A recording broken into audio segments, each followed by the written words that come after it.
बार बोला ना पैसा दे। एक बात मैं बार बार नहीं दोहराता। पैसा पेड़ पे नहीं उगता। लोगों के घर में झाड़ू बर्तन पोछा करके ही पैसे कमाए हैं मैंने।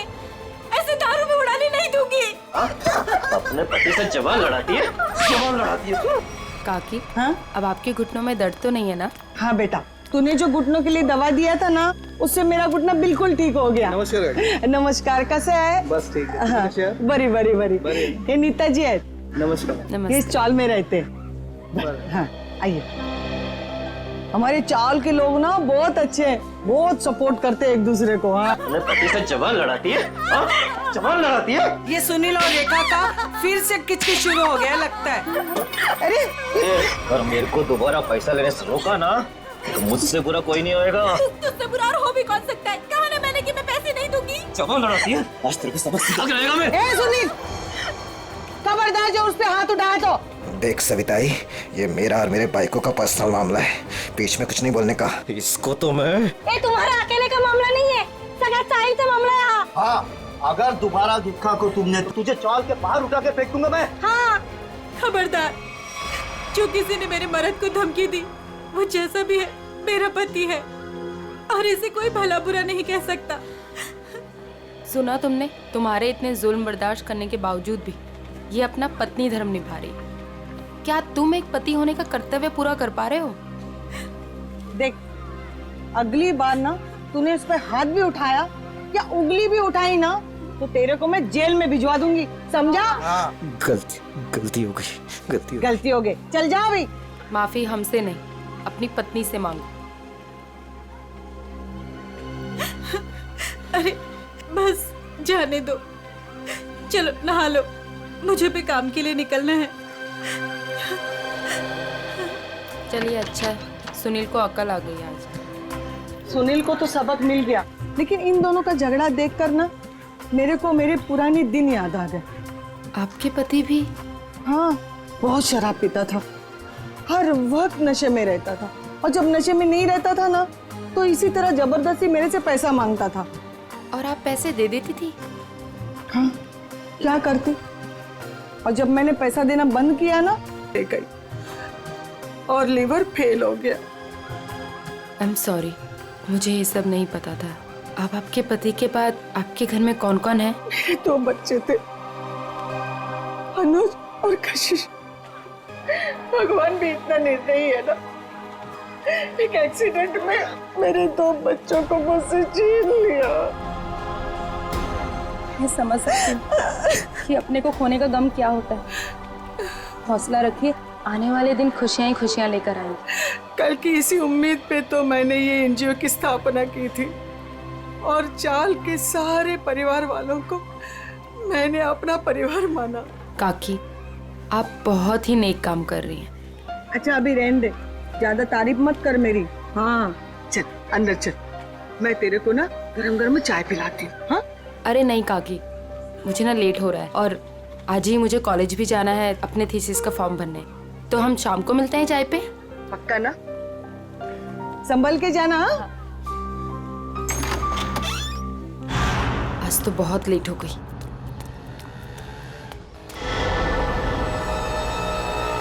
ये तो वही लड़का है, आज तो इस रोमियो को सबक सिखा कर रहूंगी। हेलो ओएस्टा, हेलो, रुक, कब से मेरा पीछा कर रहा है? रुक, भागता कहाँ है? रुक। भाग गया, पता नहीं कहाँ से आ जाते हैं। पर सविताई, मुन्नी को स्कूल भेजकर क्या फायदा? बाद में उसे शादी करके चूल्हा चौका ही तो संभालना है। यही तो गलत मानसिकता है उर्मिला। शिक्षा ग्रहण करने के लिए जितना अधिकार लड़कों का है ना, उतना ही लड़कियों का भी है। आज हमारे देश में ज्यादातर परिवारों में महिलाएं उतना ही आर्थिक सहयोग देती है जितना कि पुरुष। क्यों नीता, मैंने ठीक कहा ना? बिल्कुल कहा। आज के जमाने में स्त्री का अस्तित्व उसके पिता या पति पे निर्भर नहीं करता। लड़की को भी पूरा अधिकार कि वो अपनी पहचान बना सके और समाज के साथ कंधे से कंधा मिलाकर आगे बढ़ सके। क्या बात है, आप दोनों के विचारों से हम सब सहमत हैं। हाँ तो मुन्नी का स्कूल जाने का पक्का हो गया। ये फिर से यहाँ आ गया। लगता है इसको सुबह की डांट का कुछ असर नहीं हुआ। कौन है ये नीता, तुम जानती हो? नहीं काकी, पता नहीं कौन है और कहाँ से आया है, लेकिन रोज मेरा पीछा कर रहा है। अरे पहले क्यों नहीं बताया? चलो जमकर खबर लेते हैं आज इसकी। चलो चल चल चल। हेलो, तुम मेरा पीछा करते करते यहाँ तक आ गए। क्या कर रहे हैं? चाहते क्या हो? अरे कहाँ जा मैं रहे हैं? तुमसे बात कर रही हूँ। अरे सुन, सुनाई दे रहा है कि नहीं दे रहा है? क्या हो गया इसे? अरे सीढ़ी, अरे ये तो छत, अरे सुनो, ऊपर जा रहा है। कहाँ जा रहे हो? एक किधर जा रहा है ये? रुको। अरे अरे अरे, एक क्या कर रहा है? अरे नीचे उतर। अरे खोपड़ी सटक ली है तुझी, क्यों जान देना चाहता है अपनी? अरे बोल ना कुछ। अरे बोल। मैं यहाँ कैसे आया? इधर क्या कर रहा हूँ मैं? तेरे को नींद में चलने का आदत है क्या? हाँ? कब से बुला रहे हैं तेरे को? ड्रामा मत करो, बताओ कि मेरा पीछा क्यों कर रहे थे? मैं बात करती हूँ। बेटा देख, तेरे दिल में ना जो कुछ भी है सच सच बता दे। तू नीता को पसंद करता है क्या? वो बात नहीं है, मैं तो नीता जी का बॉडीगार्ड हूँ। इनके पिताजी ने मुझे इस काम पर रखा था कि इनकी मैं रक्षा करूं। उन्होंने ये भी कहा था कि इनको पता न चले। झूठ मत बोलो, मेरे पापा मुझसे बिना पूछे कुछ नहीं कर सकते। मैं सच कह रहा हूँ। ये मेरा ID card.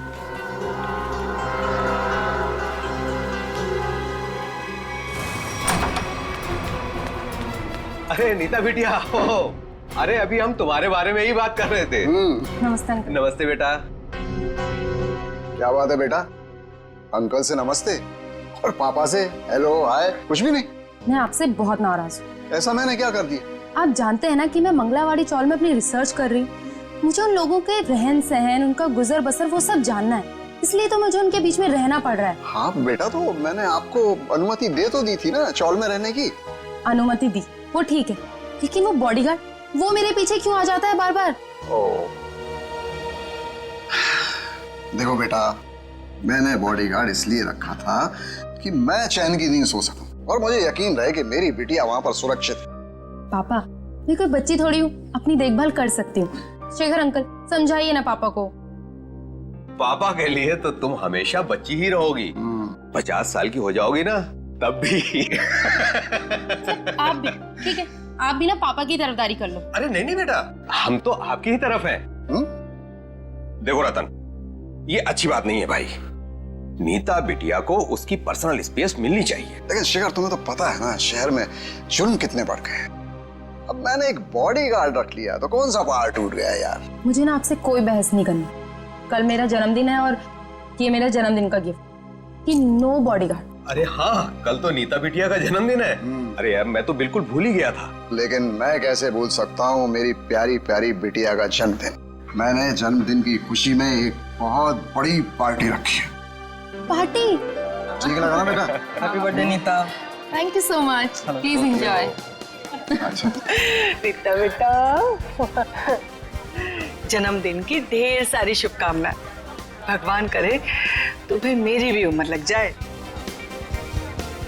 Thank you so much काकी। पापा, ये सविता काकी है, मैंने बताया था ना आपको इनके बारे में। हाँ, नमस्ते नमस्ते। हमारी बिटिया आपकी बहुत तारीफ करती। आपकी बेटी भी बहुत बहुत अच्छी है। Thank you very much. ये है मेरे बिजनेस पार्टनर शेखर। नमस्ते। नमस्ते, आपसे भी मिलकर बहुत खुशी हुई। मुझे भी बहुत खुशी हुई आपसे मिलकर। Ankit, many happy returns of happy birthday. Thank you so much. अरे sir, looking handsome sir. Thank you. अच्छा सर, कल हमारे नए प्रोजेक्ट की मीटिंग फिक्स हुई है सुबह 10 बजे। 10 बजे? Okay done. हेलो जी, ये मेरी बर्थडे पार्टी है, आपका ऑफिस नहीं। तो ये जो अपना काम है ना, ऑफिस तक ही रखिए। सॉरी बेटा, सॉरी। आई एम सॉरी, आज काम की कोई बात नहीं हो गई, ठीक है? चलो अब केक काटे। पापा बस एक मिनट, छोटा सा सरप्राइज है। रामू, श्याम, जल्दी से सारे मेहमानों के चश्मे ले आओ। चश्मे? चश्मे? ये देखिए, रंग बिरंगे चश्मे। सो आज का थीम है गॉगल्स, तो ये सबको पहनने हैं। Okay guys? Very innovative idea. तो मेरी ड्रेस से मैच कर रहा है ना। हाँ पर मैं अभी नहीं लगाऊंगी, मैं केक काटने के बाद लगाऊंगी। चलो चलो केक काटते हैं। हाँ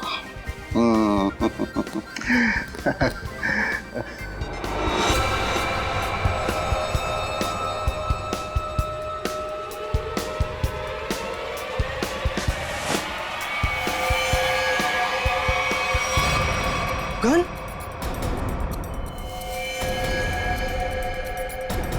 रतन सर, रतन ये क्या कर रहा है यार? गोली लग जाएगी। ये असली की नकली यार? Goodbye Shekhar. Ratan, goodbye रतन।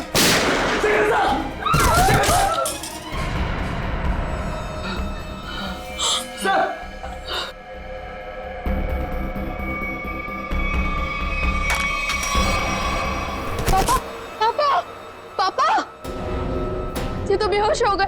ये अच्छा है, गोली मार के बेहोशी की एक्टिंग कर रहे हैं। अरे कोई एम्बुलेंस बुलाओ, शेखर जी को गोली लगी है। और सीआईडी को भी फोन करना पड़ेगा।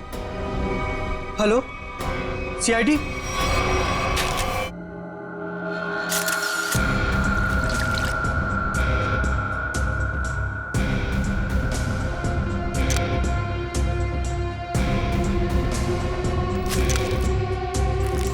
गोली सीधे सीने पे मारी गई है।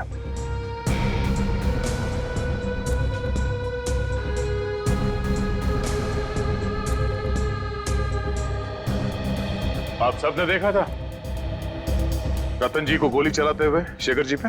हाँ सर, हम तो हक्के बक्के रह गए ये देख के। इतनी अच्छी पार्टी चल रही थी, सब कितना एंजॉय कर रहे थे। पता नहीं अचानक रतन जी को क्या हो गया, उन्होंने गोली चला दी। जरूर मेरे पापा के खिलाफ किसी ने साजिश की, ऐसा कर ही नहीं सकते। रतन जी।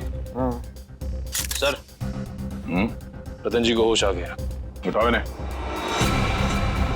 ये उठिए, चलिए उठिए। शेखर को क्या हो गया? सर क्यों भारी हो रहा है? पहले खून कर दिया इनका, अभी सर दर्द का बहाना कर रहे हो? हाँ, ये नाटक बंद करो, उठाओ। उठिए। ये आप क्या कह रहे हैं? मैंने किसी का खून नहीं किया। नीता बेटा क्या कह रहे हैं ये लोग, मेरी समझ में नहीं आ रहा है बेटा। पापा, मुझे खुद समझ में नहीं आ रहा है कि ये सब हो क्या रहा है। समझ में आएगा, सबको बहुत जल्दी सबको समझ में आ जाएगा। निखिल, मयूर, घर की अच्छी तरह से तलाशी लो। यहाँ पे पार्टी में जितनी भी चीजें मौजूद है सबको उठा लो। जयंती सर, इस गन को फोरेंसिक लैब में भिजवा दो। और रतन जी चलिए ब्यूरो चलते हैं। पापा ठीक तो है ना? पापा सर, बैलिस्टिक्स रिपोर्ट आ गई।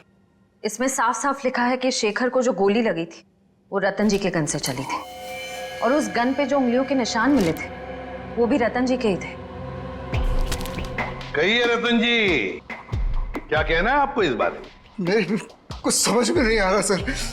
मेरे सर बहुत भारी हो रहा है। ऐसा लग रहा है जैसे किसी गहरी नींद से जागा हूं मैं। कोई डरावना सपना देखा है मैंने। हाँ, मगर क्या करे, शेखर जी की मौत तो कोई सपना नहीं है। सारे सबूत यही कह रहे हैं कि शेखर का खून तुमने किया है। मैंने कोई गोली नहीं चलाई सर। आप मुझ पर यकीन क्यों नहीं कर रहे सर? तो फिर वो गोली क्या अपने आप शेखर जी के शरीर में गई? कुछ याद नहीं आ रहा है मुझे।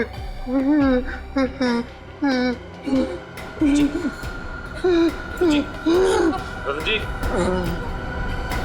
मैंने कहा था ना आपसे कि मेरे पापा दिल के मरीज हैं, मुझे टेंशन मत दीजिए। सर, मैं एम्बुलेंस को फोन करता हूँ। नहीं, अपनी गाड़ी में लेकर चलो, हॉस्पिटल में एडमिट करो जल्दी। चलिए। मैं भी चलती हूँ साथ में। नहीं, आप नहीं जाएंगी। उन्हें पहले एडमिट होने दो, बाद में मैं भी चलूंगा तुम्हारे साथ। प्लीज सर, मेरे पापा को छोड़ दीजिए। अगर तुम्हारे पापा ने कुछ भी नहीं किया है तो उन्हें कुछ नहीं होगा। अच्छा, एक बात बताओ, रतन जी का कोई झगड़ा वगड़ा था पहले से शेखर जी के साथ, या फिर कल पार्टी में कोई झगड़ा वगड़ा हुआ था? नहीं सर, वो तो पार्टी में बहुत एंजॉय कर रहे थे। अच्छा,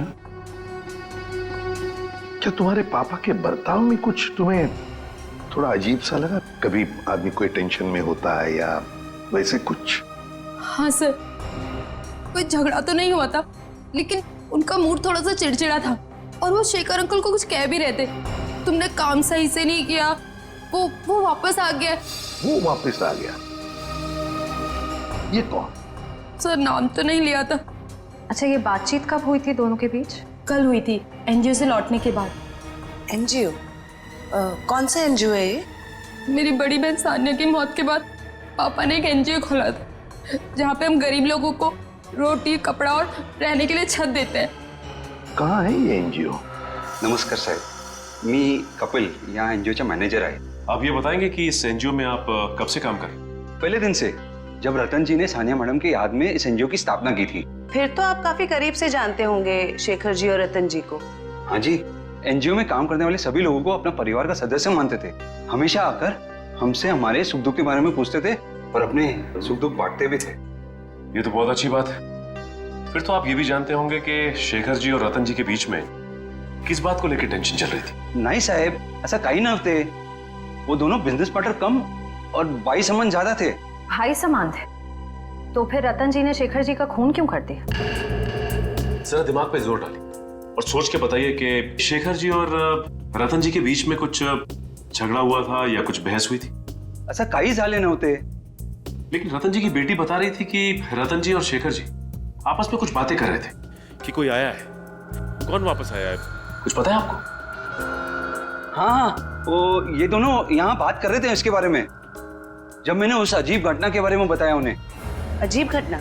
कैसी अजीब घटना? कुछ दिन पहले एक आदमी ने मुझे फोन किया था, कहा शेखर जी और रतन जी ने उसे काम पे रखा है और उसने अपना अपॉइंटमेंट लेटर मेल किया कंपनी के लेटरहेड पे, प्लीज चेक कर लीजिए। दूसरे दिन से वो काम पे आने लगा और सब फाइलें वगैरह चेक करने लगा। कौन सी फाइलें चेक कर रहा था? सारी फाइलें, टैक्स की फाइलें, अकाउंट्स की फाइलें, और हाँ, रतन जी और शेखर जी के जिंदगी के बारे में काफी सवाल पूछे।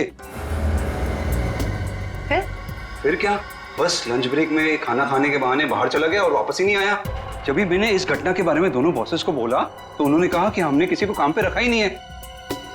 इतनी मेहनत करके आया था पूछताछ करने के लिए, जरूर इस जुर्म में उसका हाथ है। शेखर जी ने रतन जी को कहा कि वो वापस आ गया है, तुमने अपना काम बरोबर किया नहीं है। इस आदमी का चेहरा तो देखा था ना आपने, हमारे लिए स्केच बनवाई। साहिब, दरअसल बात यह है कि उस दिन मैं अपना चश्मा घर में भुलाया था और चश्मे के बगैर मुझे तो कुछ दिखता ही नहीं है। सामने कुर्सी पड़ी की गाड़ी पड़ी, मेरे को वो भी नहीं दिखता।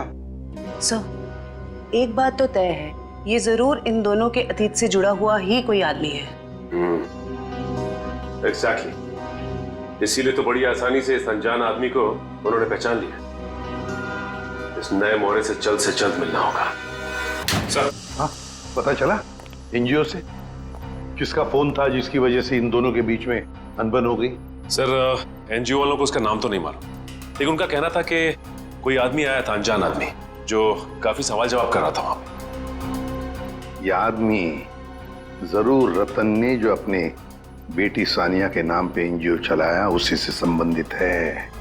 रतन और शेखर दोनों इस आदमी के बारे में जानते थे और इसीलिए इन दोनों के बीच में बहस हो गई। सर, कहीं ये जो भी चीजें हो रही हैं, इन सबका संबंध सानिया की मौत से तो नहीं? नीता, बेटा एक बात बताओ, तुम्हारी बहन की मौत कैसे हुई? दीदी ने आत्महत्या की थी। क्यों? मालूम नहीं। मालूम नहीं मतलब? मैं उस वक्त हॉस्टल में थी, घर पे क्या हो रहा है क्या नहीं, सबसे अनजान। अच्छा, जब आपकी बहन ने आत्महत्या की तो उस वक्त क्या आप हॉस्टल में थी? उस वक्त तो मैं घर पे थी, छुट्टियां मनाने के लिए आई थी। मुझे आज भी वो दिन याद है जब मैं और पापा मॉल से शॉपिंग कर कर आए और जैसे ही पापा ने दरवाजा खोला। सानिया बेटा, सानिया, सानिया! नीता, क्या तुमने अपने पापा से पूछा नहीं, जानने की कोशिश नहीं की कि क्यों तुम्हारी बहन सानिया ने ऐसा कदम उठाया? पूछा था सर, बहुत बार, लेकिन पापा हमेशा यही कहते थे कि तुम्हें इस बारे में जानने की जरूरत नहीं, और वो रोने लगते थे। इसलिए मैंने इस बारे में कभी उनसे बात नहीं की। मगर किसी को तो पता होगा ना क्या तकलीफ थी सानिया को, कोई खास दोस्त न कोई तो? आया जी थी, वो हमेशा उनके साथ रहती थी। उसकी जिंदगी के पहले दिन से लेके आखिरी दिन तक वो हमेशा दीदी के साथ रही है। जी, ये आया रहती कहाँ है? उसी चौल में जहाँ मैं रिसर्च कर रही हूँ। अभी भी पापा उनकी तनख्वाह हर महीने बराबर पहुंचा देते। प्रदीप क्या चल रहा है तुम्हारा? अभी तक गिनती चालू है? आई एम सॉरी सर, पता नहीं क्यों मगर मुझे एक चश्मा कम लग रहा है। एक चश्मा कम लग रहा है मतलब? सर पार्टी में 20 लोग आए थे। हाँ। मैं कम से कम 5 बार गिन चुका हूँ, हर बार 19 चश्मे बता रहे। तो फिर एक चश्मा कहाँ गया? पता नहीं सर। जी बिल्कुल सही कह रहे हैं, जो चश्मा मेरे पापा ने पहना था वो तो इसमें है ही नहीं। पापा का चश्मा कहाँ गया? सर हो सकता है जब पापा बेहोश हुए हो तो कोई लेकर चला गया हो। कमाल है सर, पार्टी में खून हो जाता है मगर फिर भी किसी को चश्मा चुराने की सूझी। एक बात और सर, बिल्कुल उसी तरह का चश्मा मेरे बॉडीगार्ड ने भी पहना था जब वो चौल की छत से कूदकर खुदकुशी करने वाला था। एक मिनट, तुम्हें कैसे पता चला कि वो वही चश्मा था जो तुम्हारे पापा ने पहना था? क्योंकि मैंने उसे पहले भी देखा है, वो कभी चश्मा नहीं पहनता, लेकिन उसने चौल की छत से जब वो कूद रहा था तो उसने उसी तरह का चश्मा पहना था। वो चश्मा ही मनूस है। सर इस चश्मे का खून के साथ क्या कनेक्शन हो सकता है? सचिन, कोई ना कोई कनेक्शन तो जरूर है। कुछ ना कुछ तो गड़बड़ है, कुछ ना कुछ तो गड़बड़ है इस चश्मे को लेकर। क्या नीता, क्या हमारे लिए तुम्हारे पिताजी के गॉगल का जो डिजाइन है वो बनवा सकती हो हमारे स्केच आर्टिस्ट से? जरूर सर। और दोनों को कनेक्ट कर दो।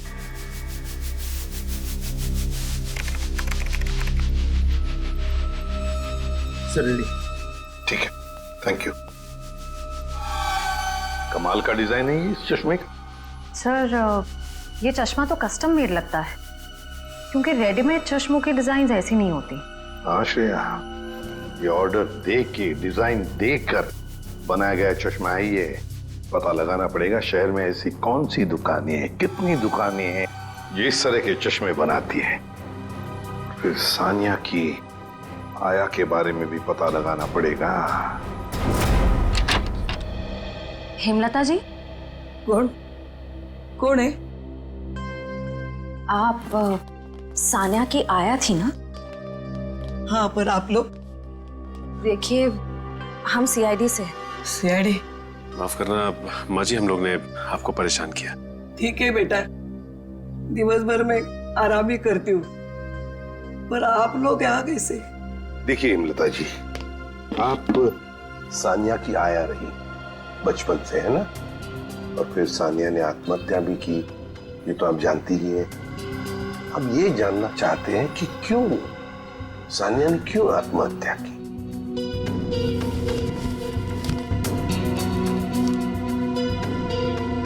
बहुत दिनों बाद इन बूढ़ी आंखों को आप लोगों ने नम कर दिया। हम आपका दुख समझते हैं। मैं हूँ जिम्मेदार, मैं हूँ। या तो रतन जी को मैंने मनाना चाहिए था उस रिश्ते के लिए, वरना सानिया को मजबूर करना चाहिए था वो लड़के को भूलने के लिए। लड़का? कौन लड़का? जिससे वो प्यार करती थी। प्यार करती थी? अच्छा, तो फिर हुआ क्या? वही अमीर गरीब लड़का गरीब था ना। एक दिन अचानक वो लड़का कहीं दूर चला गया। महीनों इंतजार करती रही सानिया, न खाती थी न पीती थी, वो अपने बंद कमरे में रोती रहती थी। वो लड़का कौन है, कहाँ रहता है, क्या उसका कोई टेलीफोन नंबर वगैरह है आपके पास? नहीं, सानिया ने कभी उसका नाम या पता नहीं बताया अभी। चल ठीक है, कोई बात नहीं। सॉरी, हमने आपको बहुत तकलीफ दी। आराम कीजिए। सर, सोच रही हूँ दया सर के लिए एक चश्मा ले लूं। दया का बर्थडे आने वाला है क्या? नहीं सर, वो हमेशा ना मुझसे उखड़े उखड़े रहते हैं, इसीलिए। अच्छा, गिफ्ट देके उनको खुश करना चाहती हो? नहीं सर, उन पे बहुत अच्छा लगेगा, इसलिए। बाद में देखते हैं। एक्सक्यूज मी जी, कहिए किसके लिए चश्मा दिखाऊं? एक मुजरिम के लिए। मुजरिम के लिए चश्मा? मैं कुछ समझा नहीं। तेरा ये डिजाइन देखो चश्मे की, ये आपने ही बनाया था ना? जी हाँ, आपको पसंद है? आप लोगों के लिए भी बनवा दूं? नहीं नहीं, आप हमें माफी कीजिए, आपका बनाया हुआ ये चश्मा पहनकर लोग उल्टी सीधी हरकतें करने लगते हैं। कोई छत पे पहुंच जाता है छलांग लगाने, तो कोई किसी को गोली मार रहा है। क्या मजाक कर रही हैं आप? ये सब मेरे चश्मे की वजह से हो रहा है? हम मजाक के मूड में नहीं है। सीआईडी? अब जरा ध्यान से बताओ, किसके लिए बनाया था ये? 1 मिनट सर। सर, ये कोई अभिषेक नाम का आदमी था। क्या बात है सर? नाम भी है, एड्रेस भी और फोन नंबर भी है। कॉल करो जी।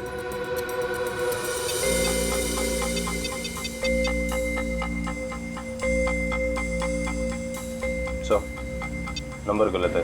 गलत? लगता है एड्रेस भी गलत है। दिल दरिया कॉलोनी। दिल दरिया कॉलोनी कभी सुना है आपने? कहीं कहाँ पे है मुंबई में? सॉरी सर, मैंने एड्रेस ठीक से देखा नहीं था। आंखों का बिजनेस करते हो तुम? आदमी को तो देखा होगा ठीक से।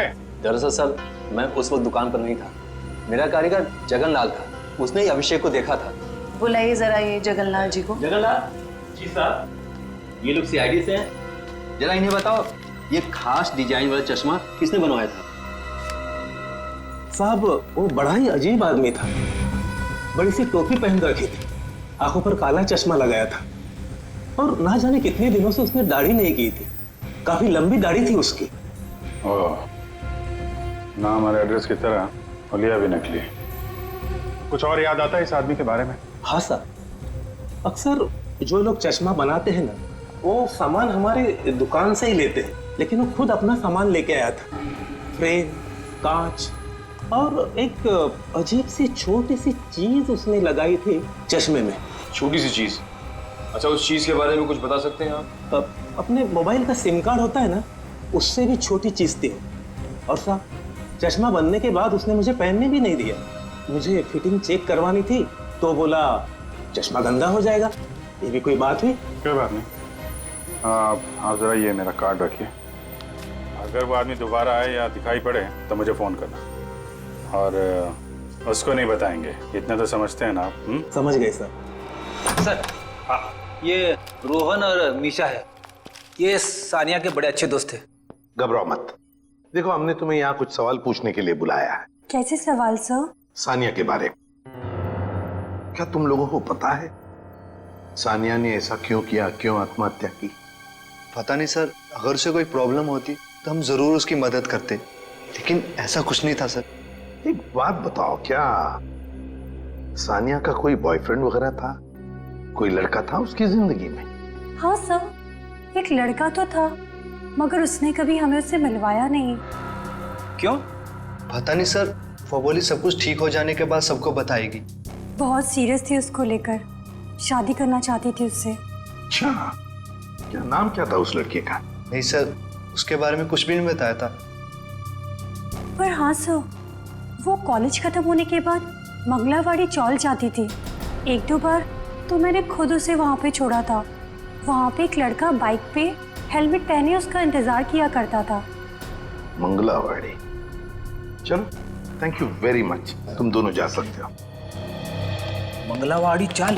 सर, नीता तो वहीं पे रिसर्च करती थी। और उसकी बहन सानिया, नीता की बहन सानिया जिस लड़के से मिलने जाती थी, वो मंगलावाड़ी चाल में ही रहता है। मंगलावाड़ी चाल में। कुछ समझ गए? समझ गया सर। मतलब ये नीता उस लड़के को जानती है, मगर जानबूझ के हमसे छुपा रही है। हाँ, मंगलावाड़ी चाल। इस लड़की को देखिए, क्या आप में से कोई भी इसे जानता है, कभी देखा है? हाँ, ये अक्सर हमारे चौल में आया करती थी उस लड़के से मिलने। कौन सा लड़का? मनोज नाम था उसका, इसी चाल में रहता था वो। रहता था मतलब? अब नहीं रहता? वो दरअसल कुछ साल पहले उसे सजा हो गई थी। अब तक तो सजा पूरी भी हो गई होगी, पर वो वापस लौटा नहीं। क्या क्या किया था उसने? सर, पक्के से तो पता नहीं। पुलिस कह रही थी चोरी चकारी का इल्जाम है उस पर। मनोज, चल, thank you very much. Sir, जिस मनोज की आप बात कर रहे हैं, उसका तो सर कोई भी पुलिस रिकॉर्ड नहीं है। सुमी जी, ये कैसे हो सकता है, जबकि मंगलावाड़ी चाल में रहने वाले लोगों ने हमें बताया कि 5 साल पहले मनोज को उसी चाल में से गिरफ्तार किया था। सर सारी फाइलें आपके सामने रखी हुई हैं। 5 साल के सारे रिकॉर्ड आप देख चुके हैं, मगर कहीं भी इस नाम का कोई शख्स नहीं है। हो सकता है मनोज की फाइल गुम हो गई। ऐसा कैसे हो सकता है सर? क्यों नहीं हो सकता? तो फिर मनोज की फाइल मिल क्यों नहीं रही है? हो सकता है सर आपको कोई गलत इंफॉर्मेशन मिल गई हो, या फिर इस नाम का कोई शख्स हो ही ना, या फिर चौल वालों ने आपसे झूठ बोल दिया। होने को तो यह भी हो सकता है कि मनोज की फाइल यहां से जानबूझकर गायब की गई।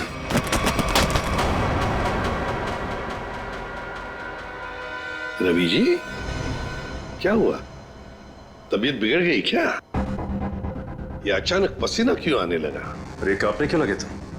और अचानक ये फाइल छूट कैसे गई तुम्हारे हाथ से? नहीं सर, ऐसी कोई बात नहीं है। हमसे कोई भी कुछ भी छुपा नहीं सकता। बताओ क्या बात है? भागता किधर? लगता है सर ये बिना दवा खाए इसकी बीमारी ठीक होगी नहीं।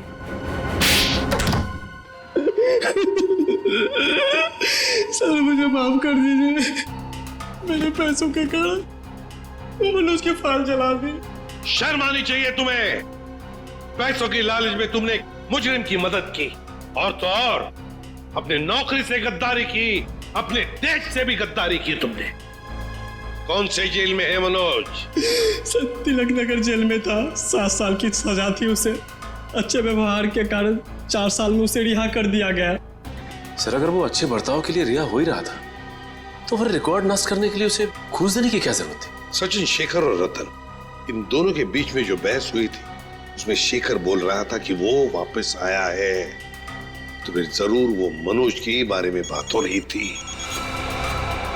सर उस चश्मे वाले का फोन क्या? हाँ सर, मैं जगन्नाथ चश्मे वाला। सर अभिजीत सर का फोन नहीं लग रहा था, इसलिए मैंने आपको फोन किया। हाँ बोलिए। सर वो आदमी फिर आया था चश्मा बनाने। अब इस वक्त कहाँ है वो आदमी? सर वो जाते वक्त फोन पे बात कर रहा था, कह रहा था कि किसी विद्युत नगर जा रहा है, सेक्टर 5। विद्युत नगर? नीता भी तो विद्युत नगर में रहती है। माय गॉड, मतलब नीता की जान को खतरा है। हाँ एसीपी सर, हम नीता के घर पहुंच गए हैं।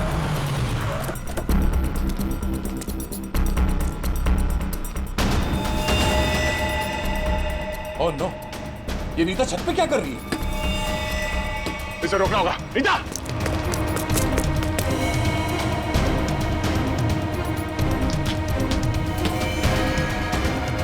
नीता!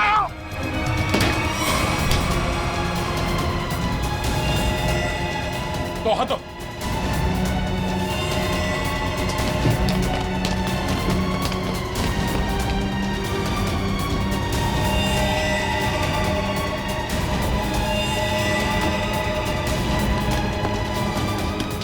पकड़ो। आ जाओ। मयूर चश्मा। ये क्या कर रही थी तुम? अपनी जान क्यों दे रही थी? जान दे रही थी? मैं क्यों अपनी जान दूंगी? तुम छत पे क्या करने आई थी? छत पे? मैं छत पे क्या कर रही हूँ? मुझे कुछ याद नहीं आ रहा। मैंने वो चश्मा पहना था और पता नहीं, मेरा सर दर्द हो रहा है। सर इस केस में ये क्या हो रहा है? लोग अचानक खुदकुशी करने चले आते हैं। सारे हादसों में एक चीज कॉमन है, ये चश्मा। ये चश्मा पहनने से पहले क्या हुआ था वो तो याद है ना तुम्हें? हाँ सर। नीता, मुझे पता है तुम पर क्या बीत रही होगी, लेकिन तुम चिंता मत करो, सब ठीक हो जाएगा। काकी, ये क्या है? ऐसी हालत में मुझे ये गिफ्ट तुम्हें देते हुए बहुत अजीब लग रहा। गिफ्ट? हाँ, तुम्हारा बर्थडे था ना, तो हमारे चौल के बच्चों ने अपने हाथों से बड़े प्यार से तुम्हारे लिए गिफ्ट बनाया।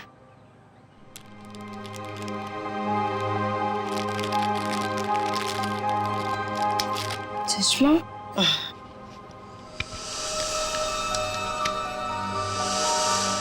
ये सविता जी कौन?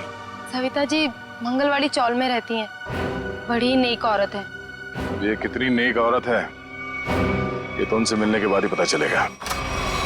अरे अरे अरे अरे सविता जी, लगता है हम लोग गलत वक्त पर आ गए। कहीं जा रही थी आप? हाँ, वो कुछ जरूरी काम आ गया था, इसलिए मैं कलकत्ता जा रही हूँ। लेकिन क्या करें, अब तो आप कलकत्ता जा नहीं पाओगी। क्यों नहीं जा पाऊंगी? वो क्या है ना कि मुजरिमों को यहाँ खुले घूमने की आजादी नहीं। मुजरिम? कौन मुजरिम? शराफत का नकाब उतार। नीता ने हमें सब कुछ बता दिया है। मेरे को कुछ काम है, मैं अब तक तुम्हारी उम्र का लिहाज कर। मुझे सख्ती बरतने पे मजबूर मत करो प्लीज। बताइए। मैंने जो कुछ किया अपने बच्चों के मौत का बदला लेने के लिए किया। बच्चों की मौत का बदला? हाँ, नीता के पिता रतन ने मेरे दोनों बच्चों को मार डाला अपने बिजनेस पार्टनर शेखर की मदद लेके। जान ली? लेकिन क्यों? क्योंकि उसको गलतफहमी हो गई थी कि मेरा बेटा तनुज वही लड़का है जिसे उसकी बेटी सानिया प्यार करती थी। क्यों हुई ऐसी गलतफहमी? क्योंकि एक दिन तनुज सानिया को घर छोड़ने गया था तो रतन ने देख लिया और वो गलत समझ बैठा। फिर शेखर ने गुंडे भेजे इधर मेरे घर पे मेरे दोनों बच्चे तनुज और कशिश को मार डाला। मैं उस टाइम पे घर पे नहीं थी इसलिए जिंदा बच गए। पर नीता ने क्या बिगाड़ा था तुम्हारा? उसे क्यों सजा दी तुमने? क्योंकि रतन ने मुझसे मेरे बच्चे छीने साहब। उसको वही दर्द देना चाहती थी। मनोज कहाँ पर है? मनोज? कौन मनोज? वही मनोज जिसने तुम्हें बदला लेने में मदद की थी। साहब मेरे को नहीं मालूम। बताना तो पड़ेगा ही। ये जादू वाला चश्मा कहां से बनवाया? मनोज कहां पर है? आइए आइए जनाब, आप ही का तो इंतजार था। आइए। बड़े खुश नजर आ रहे हो, क्या बात? क्या है? बात ही ऐसी बॉस, आज मैं आपको एक कमाल का जादू दिखाता हूँ। देख साउंड के मेरे पास मजाक करने के लिए वक्त नहीं है, जल्दी बता। अरे यार 2 मिनट, हमेशा काम करते रहते हो, जरा जादू देखो प्लीज प्लीज। तारिका लेके आओ। देखो देखो देखो क्या होता है, देखो। ये लीजिए। Very good. सचिन यार तुम ये जरा चश्मा पहन लो। चश्मा? लेकिन मैं ही क्यों सर? अरे पहनो पहनो, मैं हेल्प करता हूँ तुम्हारी। ग्रेट। अब सचिन जरा ध्यान से देखो और बताओ कि ये चश्मा वहां से ला करके किसने दिया? अरे सर कैसी बात करते हैं? तारिका ने।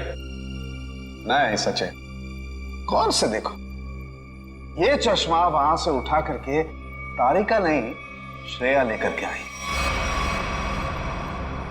मैं?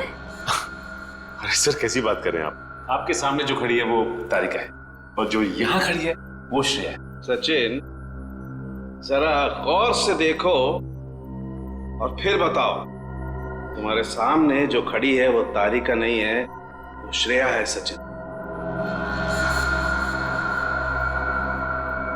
हाँ सर, मेरे सामने जो खड़ी है वो श्रेया है।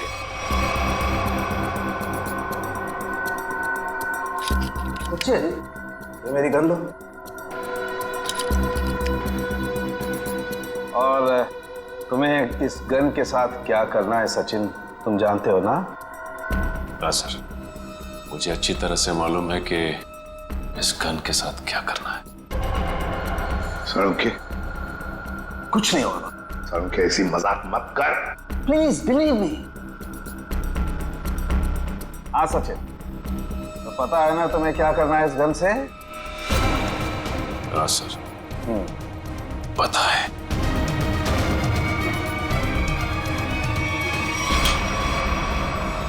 लाओ सचिन, ये गन मुझे दे दो। अब ये चश्मा भी तुम्हारा उतार देना है। बैठ जा, बैठ जा। मुझे हो क्या रहा है? सर भारी और सचिन, अभी अभी आपने मुझे मारने की कोशिश की, मुझ पर गोली भी चलाई, वो तो गन खाली थी इसलिए। ये तुम क्या कह रही हो? मैं तुम्हें मारने की कोशिश क्यों करूंगा? मैं तुम्हें गोली क्यों चलाऊंगा? रिलैक्स रिलैक्स, मैं बताता। बस ये बहुत ही स्पेशल चश्मा है। इस चश्मे में एक डिवाइस लगी हुई, एक ऐसा यंत्र जिसकी वजह से जो इंसान इस चश्मे को पहनता है वो सम्मोहित हो जाएगा, hypnotize। और ये नैनो डिवाइस है जो वॉइस रिकॉर्ड करता रहता है। तो जिस इंसान ने चश्मा पहना है उससे ये बताता रहता है कि उसे एग्जैक्टली करना क्या है। आपने जो मुझ पर गोली चलाई वो भी इसी डिवाइस की वजह से। इसलिए वो आवाज आ रही थी। लेकिन ये आवाज हमें सुनाई क्यों नहीं दी? वो इसलिए क्योंकि वो आवाज बहुत ही ज्यादा धीमी है। बॉस, वो आवाज इतनी कम है कि बाजू में खड़ा इंसान भी वो आवाज सुन नहीं सकता है। और जैसे ही ये चश्मा उतारा जाता है, आदमी भूल जाता है कि उसने जब वो चश्मा पहना था क्या किया था उस वक्त। एग्जैक्टली। और इसीलिए रतन जी को ये याद नहीं था कि इन्होंने शेखर पे गोली चलाई। और उस बॉडीगार्ड को भी इसीलिए पता नहीं चला कि वो कब छत पर गया और कब छलांग लगाई। ये सारा उस मनोज का किया हुआ कर्म है। अब वो वक्त आ गया है जो मैंने अपनी पूरी जिंदगी में किया, वो सारे कर्मों का हिसाब होगा। अफसोस, पाप का घड़ा पुण्य से भी भारी है, लेकिन मेरी जैसी औरत का जीने का कोई अधिकार नहीं है, कोई अधिकार नहीं है। उम्मीद करती हूँ अगले जन्म में अच्छा इंसान बनने की कोशिश करूंगी।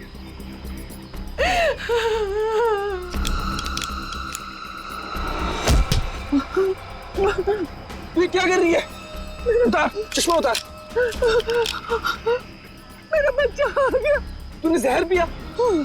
आई, ये क्या किया तूने? मेरे को नहीं पता मैंने ऐसा क्यों किया। बेटा, मेरे को माफ कर दे, हमारे साथ इतना ही था। नहीं आई नहीं, आई। जिस किसी ने भी तेरे साथ ऐसा किया है माँ, तेरी कसम उसे छोड़ूंगा नहीं मैं। अब पता चला किसी अपनों पर वो मौत का चश्मा लगाने के बाद कैसे लगता है। चलो अब तुम्हारे आंखों पे कानून का चश्मा चढ़ाते हैं। कहाँ भाग रहे हो? रुक, सचिन उधर से पीछे जाओ उसके।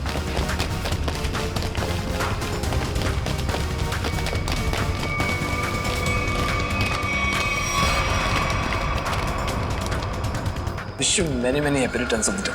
Happy birthday. so much. अब जेल की चक्की पीसने की तैयारी करो। सविता जी भले मेरी असली माँ ना थी, पर वो मेरे लिए मेरी माँ से भी बढ़कर थी। उनके बच्चों के मरने के बाद उन्होंने मुझे ही अपना बेटा माना था। मतलब तनुज और कशिश के बाद? हाँ, उन दोनों बच्चों की मौत कोई हादसा वादसा नहीं थी, बल्कि उनका खून हुआ था, जिसे किया था नीता के पिता रतन कुमार ने। और मुझे झूठे रॉबरी के केस में फंसाया भी उन्होंने ही था। इसलिए मैंने प्लान बनाया, बदला लेने का प्लान। और रतन की कंपनी में ही नौकरी कर ली, लेकिन रतन ने तुम्हें पहचाना नहीं? रतन और शेखर ने मुझे नहीं पहचाना, क्योंकि उन्होंने मुझे कभी देखा ही नहीं था। और इसी बात का मैंने फायदा उठाया, और जेल से छूटने के बाद ना ही मैंने सविता माँ के बच्चों का बदला लिया, बल्कि अपनी सान्या, जिसे मैं इतना प्यार करता था, उसकी भी मौत का मैंने बदला लिया। हमारे पास चले आते, हम तुम्हें न्याय दिलाते। कानून पर से तो विश्वास ही उठ गया था मेरा, इसलिए मैंने खुद ही न्याय करने की सोची। नीता से दोस्ती की, फिर उसे मार दिया। सान्या से प्यार करते थे तुम, इसे प्यार कहते हो? उसकी बहन की जान लेने चले थे तुम। वो तो अच्छा हुआ हम लोग इस वक्त पे पहुंच गए और उसे बचा लिया। क्या नीता जिंदा है? हाँ जिंदा है। बहुत कोशिश की ना तुमने उसे मारवाने की। उसके बॉडीगार्ड को भी वो चश्मा पहना दिया। था कि वो आत्महत्या कर ले, मगर नहीं, तुम्हारा प्लान वैसे ही फेल हो गया। हाँ, मगर रतन का प्लान फेल नहीं हुआ। मैंने वेटर के जरिए उसे खूनी चश्मा पहनाया और उसी के जरिए उसी के दोस्त को मरवा दिया। और फिर हमारे आने से पहले वो चश्मा तुमने गायब कर दिया। तो फिर वो चश्मा सविता के जरिए तुमने नीता तक पहुंचा दिया।